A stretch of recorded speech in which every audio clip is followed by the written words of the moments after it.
하나님 아버지와 우리 주 예수 그리스도로 도는 은혜와 평강이 이 자리에 계신 여러분과 함께 하시길 주님의 이름으로 축원합니다. 특별히 인터넷을 통해서 함께 예배에 참여하시는 모든 교우 여러분들께도 주님의 평강이 함께 하시길 다시 한번 축원합니다. 오늘 복음서 말씀은 누가복음 24장에 나와 있는 엠마오로 가던 두 제자의 이야기입니다. 우리가 잘 알고 있는 말씀이죠. 자기네 인생을 모두 걸었던 예수님이 십자가에서 수치와 모욕 가운데서 죽는 것을 보고 낙담 속에 고향으로 돌아가는 길입니다. 그러다가 한 사람을 만나게 됩니다. 그분이 성경의 예언들을 풀어주고 또 그 이야기에 감동한 제자들은 이제 장소를 식탁 교제로 자리를 옮기게 되죠.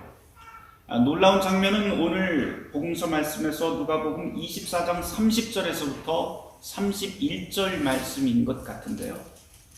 초대받은 손님이 식탁 앞에서 감사 기도를 드리고 떡을 떼어서 나누어 주자마자 제자들의 눈이 밝아져서 바로 이분이 예수님이었다라고 하는 것을 알게 됩니다. 가리워졌던 눈이 밝아지게 됩니다. 낯선 동행자가 바로 그 부활하신 예수님이라고 하는 것을 알게 되지만 이내 곧 그 자리에서 예수님은 사라져 버립니다. 상당히 기이한 체험인데요. 이런 기이한 체험을 하게 된 두 제자는 벌떡 일어나서 자기네들이 오던 길을 되돌려서 예루살렘으로 다시 되돌아갑니다. 그런 다음에 자기네들이 버렸던 신앙의 동지들을 찾아가서 이 소식, 주님이 부활하셨다, 시몬이 보았던 그 사건이 바로 맞다라고 그렇게 전하게 됩니다. 이것이 오늘 전체 복음서 내용입니다. 매우 특이한 점들을 우리는 여기에서 몇 가지를 발견할 수가 있는데요. 우리가 상식적으로 좀 생각을 해보면 어떻게 제자라고 하는 사람들이 자기 스승 얼굴도 알아보지 못했을까 라고 하는 겁니다. 그냥 옆을 그냥 쓱 지나간 것도 아니고 한참 동안 하루 종일 같이 걸어가면서 대화를 나눴고 식탁의 자리도 같이 있었는데 어떻게 알아보지 못했을까라고 하는 겁니다. 더 이상한 점은 한 식탁에서 떡을 떼자마자 감사기도를 하고 떡을 떼자마자 그분을 알아보기는 알아봤는데 갑자기 그 자리에서 사라져버렸다는 대목입니다. 이런 일이 정말 가능한 일일까요? 글쎄요, 모르겠습니다. 그런데 누가복음서 기자는 이것이 바로 그 안식 후 첫날 저녁에 있었던 일로 우리에게 기록을 하면서 무언가 특별한 메시지를 우리에게 전하려고 합니다. 그렇다면 이 누가복음서 기자가 우리에게 전해주려고 하는 메시지는 무엇일까요? 제자들은 참 바보 같다? 아니면 신비한 기적이 부활의 사건에 일어났다? 이런 것을 전해주는 것일까요? 여러분은 어떻게 생각하십니까? 우선 자기 스승을 알아보지 못했다라고 하는 것을 조금 다른 식으로 좀 생각을 해본다면 제자들의 상심이 그만큼 컸다라고 그렇게 보는 게 좋을 것 같습니다. 절망하고 실망하게 되면 정말 앞뒤 가리지 않고 아무것도 보이지 않는 때가 우리에게 오게 됩니다. 바로 그것이죠. 그런데 절망하고 실망하는 건 사실 모든 인간의 자연스러운 본성입니다.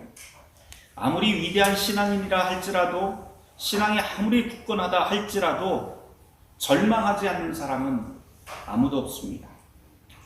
오히려 우리가 성경에서 배우게 되는 신앙이라고 하는 것은 이런 시련의 골짜기를 통과할 때에만 만들어지고 강해지는 것이 바로 이 성경이 우리에게 전하고 있는 신앙입니다. 잘 생각해보면 아브라함에서부터 시작해서 오늘 이 예수님의 제자에 이르기까지, 아니 오늘 이 자리에 있는 저와 여러분 모두에게도 우리에겐 신앙이라고 하는 말을 할 때 그 신앙의 핵심 속에는 바로 우리가 시련을 통과한 그런 경험이 있기 때문에 우리의 신앙을 이야기할 수가 있게 됩니다. 그러고 보면 흔들리지 않는 것은 살아있다고 말을 할 수가 없는 것 같아요. 엠마오의 제자가 바로 지금 그렇게 흔들리면서 길을 걸어갑니다. 이전의 삶을 다 포기해버리고 그 좌절이 얼마나 컸던지 이전의 삶을 다 포기하고 고향으로 낙향합니다. 이렇게 누구나 실패하고 좌절하면서 살아갑니다. 하지만 정작 이 시련과 절망이 정말 무서운 이유는 다른 곳에 있는 것 같아요. 그것은 시련과 절망이 우리를 사로잡을 때 우리는 마땅히 보아야 될 것을 보지 못하고 마땅히 걸어가야 할 길을 방향을 잡지를 못한다는 데 있는 것 같습니다. 오늘 복음서 본문을 다시 보려고 그래요. 오늘 본문이 시작하는 13절부터 쭉 천천히 읽어가면 사실 우리가 오해하는 것이 하나 있습니다. 엠마오의 두 제자 그러면은 사이좋게 둘이 이렇게 이야기하면서 고향으로 엠마오로 걸어가는 것을 상상하곤 하는데 사실 원문은 조금 다른 이야기를 우리에게 이야기를 시작하고 있습니다. 특별한 것은 오늘 성경 말씀에 보면 13절에부터 쭉 읽다 보면 17절까지 14절, 15절 그리고 17절에 계속 똑같은 단어가 하나 반복이 됩니다. 그 단어가 뭐냐면 이야기라고 하는 단어예요. 그런데 한글 성경에는 모두 다 똑같이 이야기라고 번역이 되어 있지만 사실 헬라어 성경 원문에는 조금 다른 단어가 쓰여 있습니다. 일단 14절과 15절은 제자들이 하는 이야기이고요. 17절은 그 제자들이 하고 있는 이야기를 보고 예수님이 표현하는 이야기입니다. 14절, 15절에 쓰인 이 단어를 보면은 호밀레오라고 하는 단어가 쓰여 있는데 이건 보통 우리가 설교하다라고 할 때 쓰이는 단어입니다. 그래서 제자들이 지금 걸어가면서 서로 설교를 하고 있습니다. 다른 말로 하면 신학적인 대화, 지적인 대화를 하면서 이야기를 합니다. 그 지적인 대화의 핵심은 뭐였냐면 예루살렘에서 있었던 예수님의 십자가 사건을 두고 자기네들이 알고 있었던 것들을 교리적으로, 학문적으로 막 대화하면서 갑니다. 문제는 뭐냐면 그 다음에 이 분위기가 어땠냐 하는 건데요. 예수님이 이 둘이 걸어가고 있는 이 대화의 분위기가 어떻다고 판단을 하고 있냐면 17절에 예수님이 그러죠. 너희들이 지금 무슨 이야기를 하고 있느냐라고 할 때 거기에 나와 있는 이야기라고 하는 단어는 앞에 나와 있는 호밀레오라고 하는 단어가 아니고 전혀 다른 단어가 있습니다. 안티발레테라고 하는 단어인데요. 이 뜻이 뭐냐면 보통 법원에서 검사와 변호사가 한 가지 사건을 두고 정반대의 이야기를 하면서 피 튀기게 싸우는 논쟁의 상황을 이야기합니다. 그래서 간혹 이 단어는 또 어떤 때 쓰냐면 단순히 어떤 논리를 가지고 이야기하는 게 아니라 감정 섞인 마음으로 말싸움을 하고 있다는 뜻입니다. 다시 말해서 지금 엠마오로 가는 이 두 제자는 예루살렘에서 있었던 그 이야기를 같이 허물 없이 토론하고 정서를 하나의 공감대를 형성하면서 걸어가고 있는 것이 아니라 서로 감정 섞여서 둘이 싸우면서 가고 있는 상황이 지금 17절에서 나타나는 상황입니다. 그러니 17절 말씀에 예수님께서 지금 너희들이 무슨 이야기를 하느냐 이 말을 다시 우리식으로 조금 이해가 편하게 다시 읽어본다면 이렇게 될 것 같아요. 지금 너희들이 감정까지 상해가면서 그렇게 옥신각신 말다툼하는 것이 도대체 웬일이냐 이런 뜻이 됩니다. 처음에 서로 자기 이야기를 하다가 옥신각신 말다툼이 일어난 거예요. 그러다가 말다툼만 일어난 게 아니라 감정까지 상하게 된 겁니다. 문제는 단순히 의견 대립이나 감정 상태가 지금 굉장히 상해있다 이게 아닙니다. 사실은 더 큰 문제를 지금 누가복음서 기자는 우리에게 보도하고 있는데 16절 말씀입니다. 그것이 뭐예요? 그들의 눈이 가려졌다. 그들의 눈이 가려져서 바로 옆에 가는 사람조차도 누구인지 알아보지 못하게 됐다라고 하는 이야기를 우리에게 들려줍니다. 처음에는 서로 자기 이야기 하다가 같이 있는 동행자, 같이 걸어가는 사람조차도 알아보지 못하게 되는 상황이 오게 됩니다. 사실 이게 2000년 전에 이 엠마오로 가는 길 위에서만 일어난 일은 아니지요. 우리도 종종 그렇잖아요. 우리도 역시 대화를 하다가 이런 식으로 감정이 격해지고 서로를 알아보지 못하는 때가 참 많습니다. 설교에 대해서 토론도 하고 신학에 대해서 나누고 또 인문학에 대해서 서로 감탄하면서 서로 귀를 기울입니다. 그런데 문제는 그런 우리의 지적 욕구나 신학 또는 성경에 대한 지식이 서로에 대한 공감과 교감, 서로를 알아가는 그 큰 주제보다도 더 커져서 결국은 서로를 밀어내고 배려보다는 자기의 주장만을 앞세우면서 서로의 감정을 내세우는 때가 참 많이 있습니다.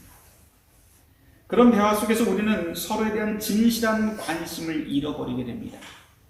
사실 사람들이 함께 만나서 대화하는 이유가 무엇일까요? 그것은 서로를 좀 더 깊이 알고 좀 더 깊고 넓은 세계로 들어가려고 하는 이유인데도 우리는 우리의 대화는 그렇게 진행되지 못할 때가 종종 있습니다. 토론이 뜨거워지면 더 깊은 세계로 가야 될 텐데 우리의 눈이 가려워져서 함께 길을 같이 걸어가고 있는 동지들의 속마음조차도 못 읽고 내 옆에 지금 누가 있는지조차도 깨닫지 못하는 때가 너무 많이 있습니다. 감정 때문에 정작 중요한 것을 다 잃어버리게 되는 것이죠. 얼마나 서글픈 일입니까? 사실 사람들이 모여서 함께 사는 것, 모든 공동체에는 오해와 갈등을 피할 길이 없습니다. 우린 모두 다 각자 자기의 눈을 가지고 세상을 바라보고 세상을 판단하고 세상을 심판하면서 살아가는 이기적인 존재이기 때문입니다. 그러니 항상 둘 이상 만나면 부딪히기 마련입니다. 이렇게 인생의 길을 걸어가면서 갈등하고 힘겨워하는 사람들 사이에 예수님이 낯선 나그네로 그 사이에 끼어 드십니다. 그리고는 가장 중요한 것이 무엇인지 우리에게 묻고 있는 것 같습니다. 지금 너희들은 누구와 같이 걸어가고 있는가? 지금 너희들의 대화의 주제는 무엇인가? 무엇을 위해서 말하고 무엇을 위해서 만나고 있는가? 지금 우리의 대화를 누가 우연히 듣고 있는가? 우리가 대화하고 논쟁하는 이 시간에 우리가 잊고 있는 사람은 누구인가? 낯선 사람? 우리 가운데서 소외된 사람은 누구인가? 이렇게 예수님께서는 낯선 나그네로 우리 사이에 등장하셔서 우리가 잊고 있었던 사람과 잊고 있던 대화의 주제들, 잊고 있던 인생의 방향을 다시 일깨워 주십니다. 우리는 종종 예수님의 부활을 만병통치약 정도로 여기는 것 같아요. 부활만 알고 있으면 모든 게 다 끝난 것으로 생각합니다. 부활이라고 예수님이 부활하셨습니다 라고 고백만 할 줄 안다면 모든 걸 다 이겨낸 것처럼 착각합니다. 물론 부활이라고 하는 것이 죽음도 이겨낸 생명의 사건이기 때문에 이것은 모든 것을 이겨낸 하나님의 승리가 맞습니다. 그렇지만 오늘 복음서 말씀에서는 예수님의 부활은 이 모든 상황, 우리 인간의 모든 상황들을 다 종결시키는 마지막 최종적인 사건이 아니라 오히려 새로운 출발을 하도록 만드는 그러한 발판이라고 하는 것을 가르쳐줍니다. 오늘 이 엠마오로 가던 이 두 제자를 한번 돌아보세요. 예수가 부활했지만 다 알고 있었죠. 어떻게 부활했는지 이런 소식까지 다 알고 있었습니다. 그렇지만 여전히 두려움의 상태에 사로잡혀 있었고 절망 속에 있었습니다. 이 절망과 시련이 얼마나 컸던지 이전에 정말 죽자 살자 함께 부비고 같이 살던 예루살렘의 신앙 공동체가 있었지만 그 모든 것을 다 버리고 자기 고향으로 딱 향해버립니다. 오늘로 말하자면 교회의 실망에서 떠나는 그런 모습에 견줄만 할 것 같습니다. 그렇다고 떠나는 제자들이 부활의 사건을 몰랐던 것도 아니고 성경의 예언들을 몰랐던 것도 아니죠. 그러고 보면 많이 안다고 해서 잘 믿는 것도 아니고요. 성경에 대한 지적 욕구가 높다고 해서 훌륭한 신앙인이 된다고 하는 것도 아닌 게 분명합니다. 성경은 조금 다른 이야기를 우리에게 들려줍니다. 여하튼 여기 제자 두 사람이 함께 길을 갑니다. 가면서 서로 말하다가 감정이 격해집니다. 그때 주님이 다가와서 이렇게 말하죠. 야, 너희들 그렇게 감정이 격해질 때까지 토론하고 있는 주제가 도대체 무엇이냐? 라고 말합니다. 그러면서 예수님께서는 그 혼잡함들을 풀어내기 시작합니다. 이어지는 누가복음 24장 18절 말씀이 있는데 우리 함께 찾아서 같이 읽어봤으면 좋겠습니다. 누가복음 24장 18절 말씀입니다. 같이 읽어보도록 하죠. 그 한 사람이 일로바라 하는 자가 당신이 예루살렘에 체류하면서 요즘 거기서 된 일을 혼자만 알지 못합니다. 여러분이 지금 이 18절 말씀을 같이 읽으셨는데 여러분이 이 구절을 읽으면서 여러분은 어떤 감정을 실어서 읽었는지 무척 궁금합니다. 이 목소리는 어떤 감정이 실려 있을까요? 예수님이 도대체 무엇이냐고 물어봤을 때 지금 대답을 해주고 있는 이 제자의 목소리는 어떤 상태일까요? 아니, 잘 알지도 못하는 사람 왜 끼어듭니까? 라고 눈 흘기면서 하는 목소리였을까요? 아니면 비난하는 목소리? 분노하는 목소리? 어땠을까요? 성경은 답을 해주지 않기 때문에 알 수는 없지만 어쨌든 간에 주님은 그런 목소리에 반응하지 않고 한 번 더 물어봅니다. 도대체 무슨 일입니까? 라고 다시 묻습니다. 그러자 제자들은 예루살렘에서 있었던 모든 일들을 상세히 설명을 시작을 합니다. 그리고 나그네는 그 사건이 가지고 있었던 진짜 의미들, 눈에 보이고 느꼈던 것뿐만 아니고 그 안에 담겼던 정말 큰 의미들이 무엇인지 풀어 설명해 주십니다. 마음이 뜨거워졌다고 나중에 제자들이 그렇게 고백을 하죠.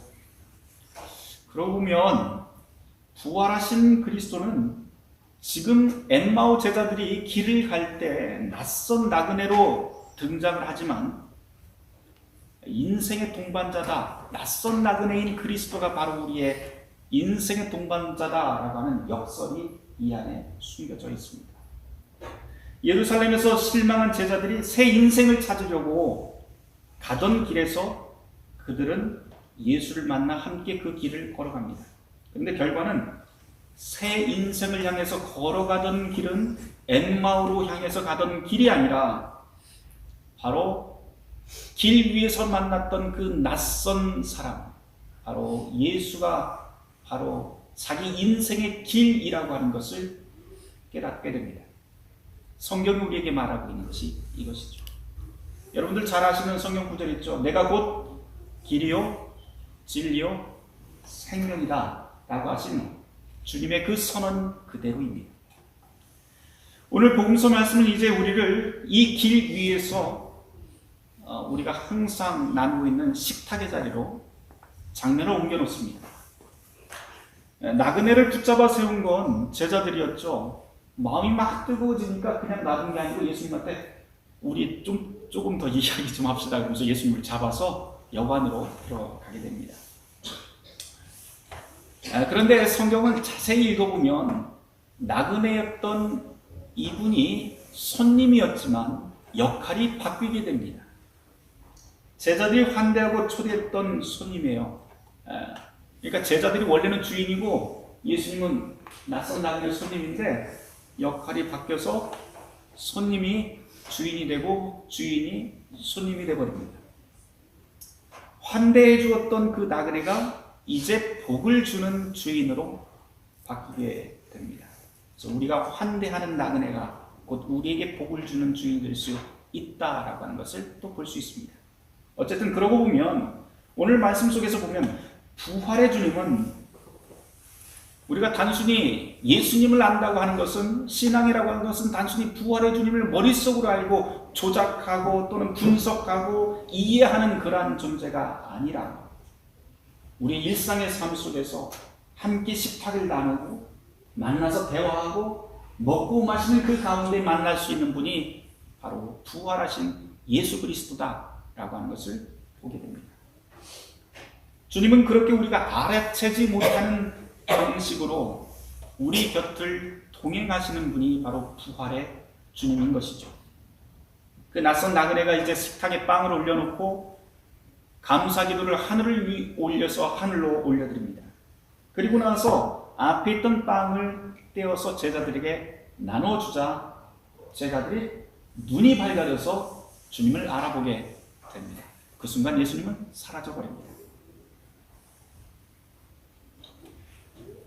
이들이 부활하신 예수님이라고 하는 것을 깨닫자마자 엄청나게 놀라게 되죠. 그리고 예수님이 사라졌지만 이들은 이제 눈에 보이는 예수 대신 눈에 보이지 않는 예수와 동행하는 삶을 살게 됩니다. 곧바로 예루살렘으로 돌아가서 그곳에서 신앙의 동지들에게 주님이 살아나셨다라고 하는 것을 전하게 됩니다. 이것이 그 반증입니다. 이제 이 제자들은 매일 먹고 마시는 빵과 식탁에서, 그리고 매일 낯선 사람처럼 만나는 모든 사람들의 관계 속에서, 사람과 사람의 얼굴 속에서, 대화 속에서 부활의 주님을 만나기 시작하고 체험하기 시작합니다.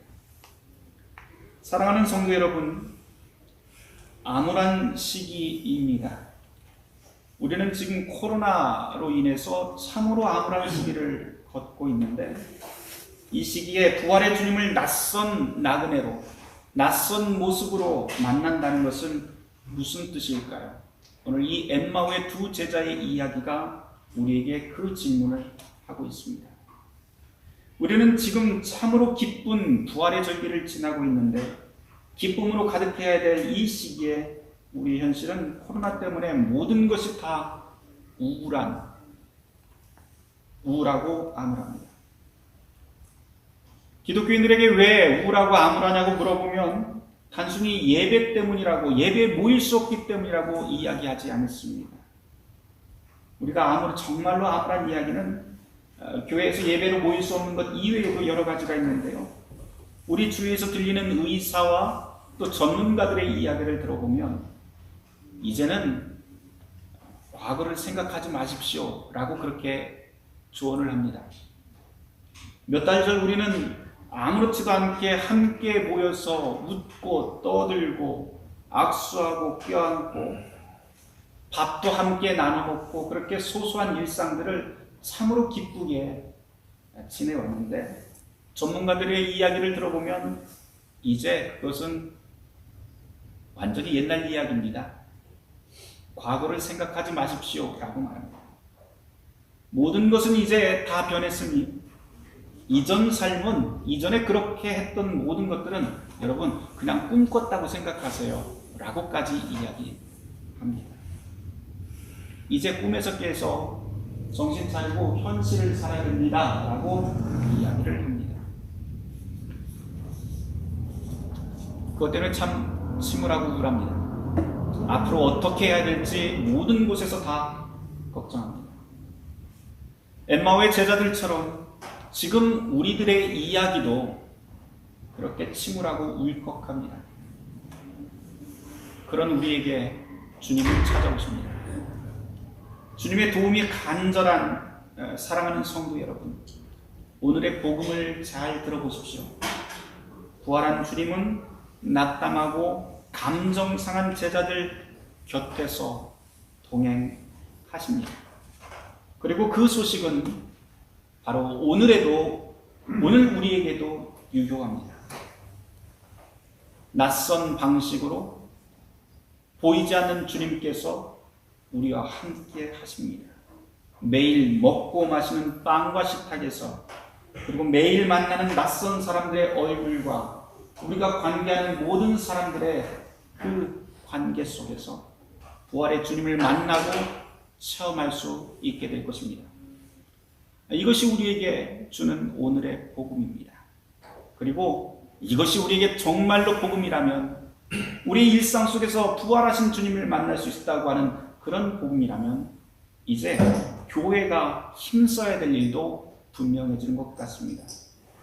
바라기는 이 땅의 모든 교회가 절망 한가운데서 주님을 만날 수 있게 희망을 전해주고, 낯선 사람들, 소외된 사람들, 우리 가운데서 잊혀진 사람들이 누구인지 함께 놓고 기도하며 그들에게 생기를 전하는 복된 교회가 되길 주님의 이름으로 축원합니다. 모든 지각에 뛰어난 하나님의 평강이 그리스도 예수 안에서 너희의 마음과 생각을 지키시리라.